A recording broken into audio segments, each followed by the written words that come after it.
Assalamualaikum warahmatullahi wabarakatuh.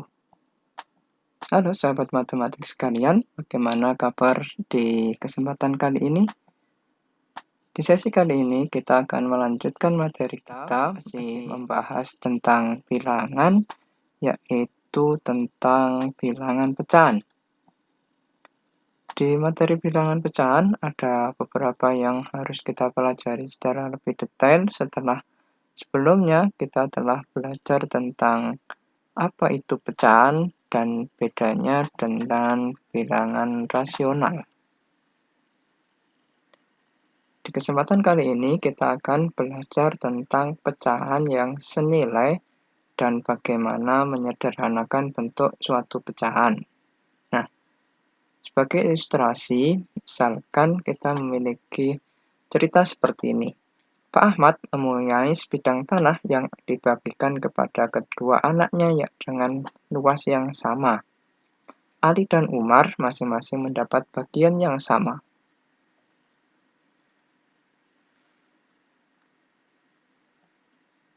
Nah, jika di bagian kanan adalah luas lahan yang diberikan kepada Umar dan di bagian kiri adalah luas lahan yang diberikan kepada Ali, kemudian sahabat matematik sekalian, warna oranye itu menunjukkan daerah yang ditanami.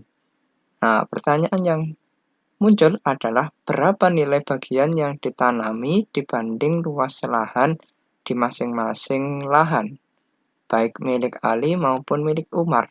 Nah, kita lihat miliknya Umar terlebih dahulu. Di sini kita punya lahan yang ditanami ada 2 dari 4 bagian lahan yang ada di Umar, karena Umar membagi luas tanahnya menjadi 4 bagian, tapi yang ditanami hanya 2, sehingga kita tulis menjadi 2/4. Nah, coba kita tengok pembagian lahan di Ali yang dibagi menjadi 2 bagian, kemudian yang ditanami hanya 1 dari 2 bagian, yakni 1/2. Nah, pertanyaan berikutnya, sahabat matematik sekalian, apakah sama lahan yang dimiliki Ali tadi, yakni 1/2, dengan lahan yang dimiliki Umar yang ditanami yaitu 2/4. Kalau kita lihat secara sepintas dan kita bisa melihat luas yang ditanami sama, tapi kenyataannya bisa ditulis dalam bentuk yang berbeda. Nah, kita akan buktikan apakah luas yang ditanami Ali yakni 1/2 dengan luas yang ditanami Umar 2/4 nilainya sama. Kalau nanti sama, maka sahabat matematik, ini pertanyaannya, jika nilainya sama, maka akan kita kenal dengan namanya pecahan yang senilai, yakni pecahan yang memiliki nilai tetap ketika pembilang dan penyebutnya dikalikan atau dibagi dengan bilangan yang sama. Kita akan cek apakah setengah senilai dengan 2/4. Oke, kita buktikan. Di bagian pertama, kita akan mengecek apakah 1 bisa dijadikan 2/4. Nah, di sini kita akan mengalihkan pembilang dan penyebutnya, di mana pembilangnya adalah 1, kemudian penyebutnya 2. Jika kita ingin merubah menjadi 2/4, sahabat matematik, maka kita akan mengalihkannya dengan bilangan yang sama, yakni 2/2. Sehingga ketika kita kalikan dengan bilangan yang sama, kita peroleh 2/4. Nah, ternyata sahabat matematik, setengah itu sama dengan 2/4, artinya senilai. Nah, kita akan cek yang kedua, yakni dengan membagi, karena kita memiliki di sini 2/4. Sahabat matematik, yang perlu kita ingat kapan kita mengalih, kapan kita membagi untuk mengetahui dua pecahan itu senilai atau tidak, yakni dengan berpatokan pada nilai yang dimiliki pembilang atau penyebutnya. Jika kita lihat di sini 1/2 lebih kecil dari 2/4, maka ketika kita mengambil 1/2 untuk kita samakan dengan 2/4, maka kita kalikan, biar 1 menjadi 2 atau 2 menjadi 4, begitu.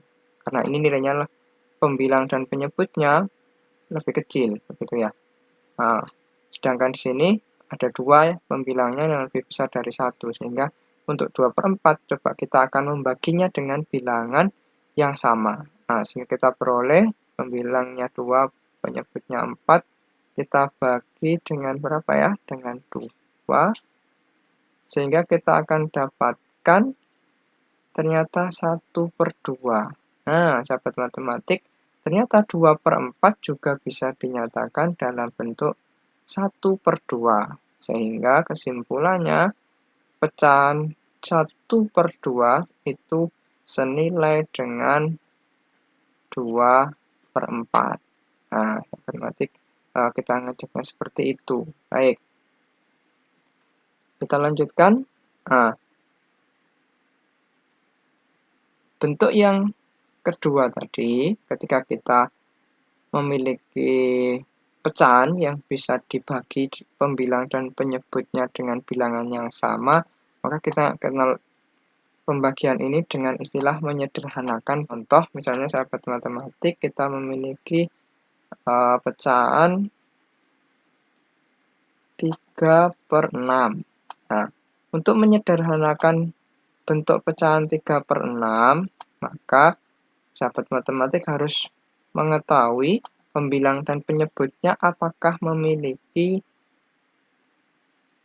FPB, faktor persekutuan.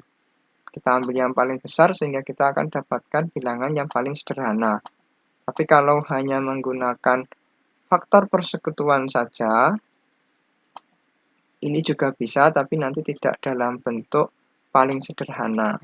Baik, kalau kita memiliki 3/6, sahabat matematik, FPB-nya adalah 3, sedangkan faktor persekutuannya yakni 1 dan 3.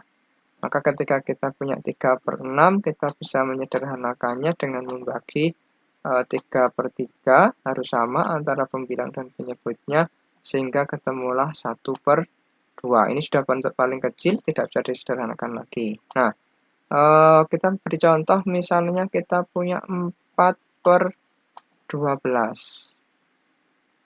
Sahabat matematik, di sini faktor persekutuannya, FP itu faktor persekutuan ya. Kita punya 1, 2, dan 4. Sedangkan FPB-nya yakni 4. Nah, misalnya sahabat matematik ingin menyederhanakan 4/12. Ini bisa dibagi misalnya 2/2, yakni menjadi 2/6. Nah, bentuk ini masih bisa disederhanakan lagi sebenarnya. Nah, karena kita mengambilnya bukan FPB.